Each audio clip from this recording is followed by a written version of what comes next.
In the dead of night, somewhere above the dark waters of the Persian Gulf, a lone stealth fighter carved silent circles through the black sky at 30,000 feet. The cockpit was stripped down, minimalist, almost meditative in its quiet. Just the soft amber glow of instruments and the steady hiss of pressurized air. Then the sensor system screamed to life. A massive heat signature had torn itself free from somewhere deep beneath the Iranian coastline, ripping upward through the darkness with the kind of energy that makes trained pilots go cold inside their flight suits. The object was moving at 5 times the speed of sound, and it was heading directly for them. 180 seconds to impact. No warning, no diplomatic preamble, just a metallic spectre accelerating through the night toward the most powerful naval force on Earth. Tehran's hidden weapon, the one analysts had whispered about for decades but never confirmed, had just been launched. Below, cutting through the narrow throat of the Strait of Hormuz, the USS Gerald R moved with the quiet confidence of something that knows it is the most dangerous thing in any room it enters. A $13 billion engineering achievement, she was the flagship of the entire strike group, a floating city of ordnance, intelligence, and raw electrical power. Just 21 nautical miles separated the Iranian coast from the Omani shore at the strait's narrowest point, and through that choke point flowed a significant portion of the world's energy supply. The Arleigh Burke-class destroyers surrounding the ford stood like steel sentinels, their Spy-6 radar arrays spinning continuously, reading the horizon the way a doctor reads a patient's pulse, searching for the first tremor of something wrong. Deeper still, somewhere beneath the silt-heavy currents of the Gulf of Oman, a Virginia-class nuclear submarine waited in absolute silence, invisible, patient, listening for the encrypted signal that would tell it the time had come. Minutes after the initial detection, the threat crossed from possibility into certainty. The F-35C Lightning II transmitted an urgent data burst through its advanced MADL link, a compressed, encrypted scream of tactical information. On the Ford's deck, the electromagnetic launch system threw an E-2D advanced Hawkeye into the pitch-black sky with a sound like a thunderclap. The Hawkeye climbed fast, its AN/APY-9 radar unfurling across the electromagnetic spectrum like a searchlight sweeping a dark ocean floor. It immediately began processing the F-35's targeting data and pushing high-resolution coordinates down to the Aegis combat systems on every destroyer in the group. Then, Tehran officially opened fire. From the fortified caves carved into the cliffs near Bandar Abbas, Iran unleashed a barrage that lit up the entire coastal region in pale orange fire.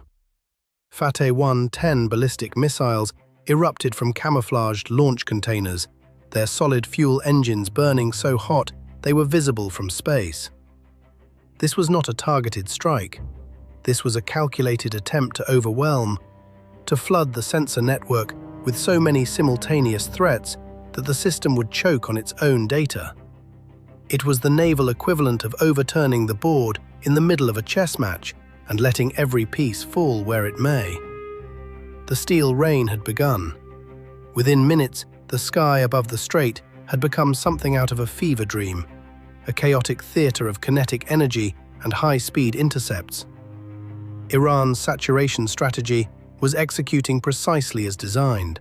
From coastal positions, Fateh 110 ballistic missiles plunged down from the upper atmosphere at extreme velocities, while Qaeda cruise missiles skimmed the wave tops at just 10 meters above the surface, threading beneath radar coverage like needles through fabric.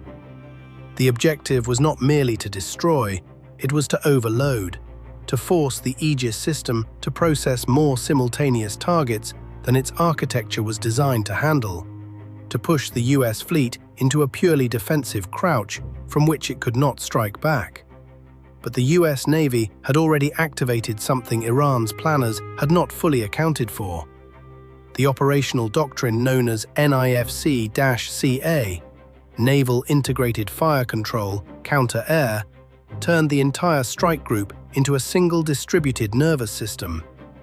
The Hawkeye served as the elevated brain, its long wavelength radar cutting through stealth coatings and detecting the faintest atmospheric disturbances. The F-35 served as a silent forward eye, maintaining complete radio silence while borrowing the Hawkeye's sensor picture to build a precise digital portrait of every incoming threat. Neither aircraft fired on its own. Instead, they fed targeting data down to the Arleigh Burke destroyers, which launched SM-6 missiles from their Mach 41 vertical launch systems. Those missiles didn't need the ship's own radar to guide them to impact. They received continuous updates from the F-35, allowing them to destroy Iranian missiles from distances far beyond the visible horizon. Beneath the surface, the situation was equally tense. The Virginia-class submarine detected the acoustic signatures of Iranian Ghadir-class mini-submarines attempting a flanking maneuver through the deeper water to the south. The Virginia responded by deploying a digital sonar buoy array alongside EMADL decoys, a system that constructed a high-resolution, three-dimensional map of the underwater battlespace by analyzing the pressure displacement of every moving object. A tense standoff crystallized. Above the water, white flashes of SM-6 intercepts strobed across the sky. Below it, sonar jamming pulses rippled outward in overlapping rings. America's shield held, but Iran's relentless steel rain kept the strike group anchored in place, unable to push forward. Then Tehran shifted tactics. Realizing the missile barrage had been systematically neutralized, Iranian commanders pivoted to something cheaper and harder to kill. From the coastal cliffs, hundreds of Ababil 3 and Shahd drones lifted into the night air in a swarm so dense it appeared on radar like a weather system. The lead drones carried narrow-band jamming devices, compact, domestically produced, and specifically tuned to sever the high-speed data link between the Ford and its airborne assets. The strategy was elegant in its simplicity. If the E-2D Hawkeye could not communicate with the F-35s, the entire networked combat advantage that had been holding Iran's barrage at bay would simply vanish. The fleet would go blind. And a blind fleet in a narrow strait is not a warship, it is a target. Inside the Ford's command center, digital displays flickered and tore under the jamming intensity. The Admiral made a decision in seconds. Plan B, close quarters combat. From the Ford's 4 electromagnetic launch catapults, 2 full squadrons of Boeing F/A-18E/F Super Hornets thundered into the darkness on emergency sortie. Where the F-35 was a ghost, the Super Hornet was a fist, built for exactly this kind of high-intensity, close-range violence. The sky filled with the sound of 20mm cannon fire. Super Hornet pilots, using the joint helmet-mounted cueing system to slave their weapons directly to their line of sight, closed to extremely close range with the drone swarm and began tearing apart the lead jamming platforms with precise controlled bursts. No sensors required, just skill, speed, and the kind of trained aggression that takes years to develop. And here is where it gets interesting, because this is the moment where you have to wonder what you would have done in Tehran's position. Iranian command watched their expensive jamming technology being shredded over open water and panicked. Fearing the devices would fall into the sea and be recovered and reverse-engineered by US intelligence, they made the order that unraveled everything.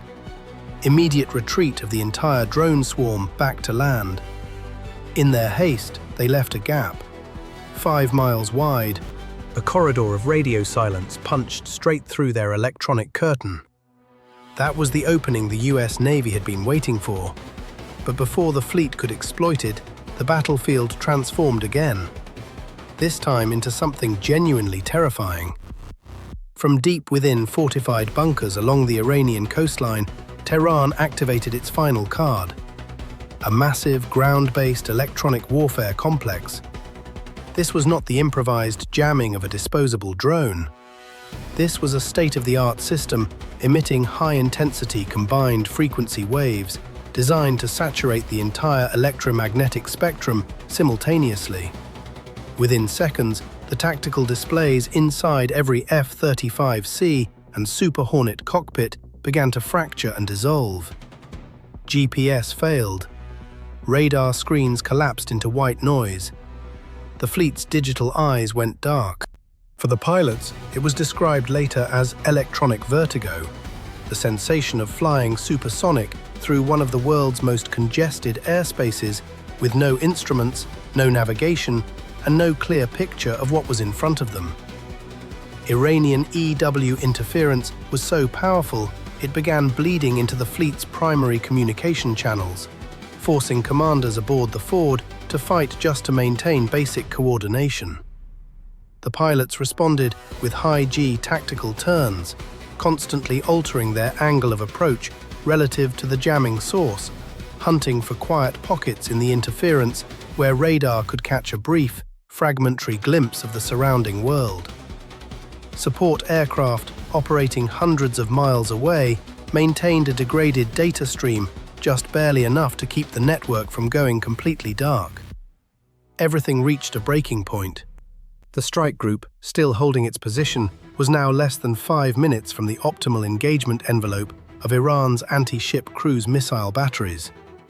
If the electronic blackout wasn't resolved within 300 seconds, the most sophisticated naval force in history would become a collection of sitting targets, unable to track the missiles already being loaded on the other side of the coastline. The atmosphere in the Ford's command center was described by those present as a kind of calculated despair, the feeling of staring into white noise and waiting for a miracle. The miracle arrived in the form of the EA-18G Growler. While the F-35s and Super Hornets had been absorbing the full weight of Iran's electronic assault, a dedicated squadron of Growlers had been holding position behind the main force, hidden among the electronic clutter of the fleet's own emissions. Now they accelerated directly into the heart of the jamming zone. These aircraft are not simply fighter jets with radios attached. They are flying supercomputers with a single purpose: to own the electromagnetic spectrum. And their method was not what Iran expected. Instead of trying to overpower the jamming with louder noise, the electronic equivalent of shouting over someone, the electronic warfare officers aboard the Growlers activated the digital radio frequency memory system. What followed was a masterpiece of deception. The system captured Iran's own radar pulses, digitized them with extraordinary precision, and broadcast them back to Iranian receivers with subtle, malicious alterations embedded in the signal. On radar screens inside Iranian command centers at Bandar Abbas, the world inverted. Where there had been one US carrier strike group, there were suddenly 50. Thousands of ghost fleets bloomed across the displays, all moving in different directions at speeds that defied physics. Iranian operators fell into tactical paralysis. They could no longer distinguish between the actual fleet and the digital phantoms the Growler was manufacturing in real time. The US had effectively hijacked the enemy's perception of reality, and this is where overconfidence became fatal. Watching the US fighters execute evasive turns and appear to scatter amid the chaos, Iranian commanders concluded that their electronic warfare campaign had achieved total victory. They believed the American force was blinded, disoriented, and retreating.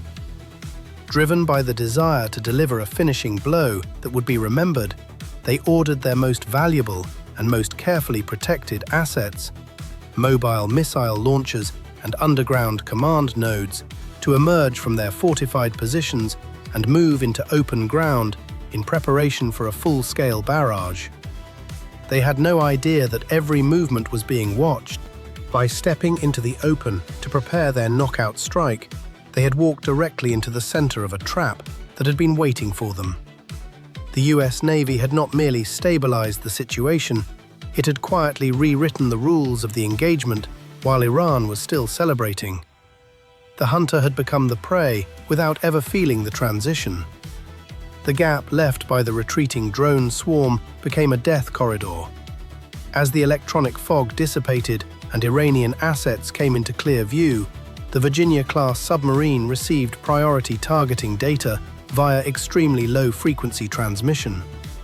From its vertical launch tubes, a salvo of Tomahawk Block 5 cruise missiles broke the surface and streaked toward the Iranian coastline at low altitude, threading beneath radar coverage, subsonic and invisible until impact.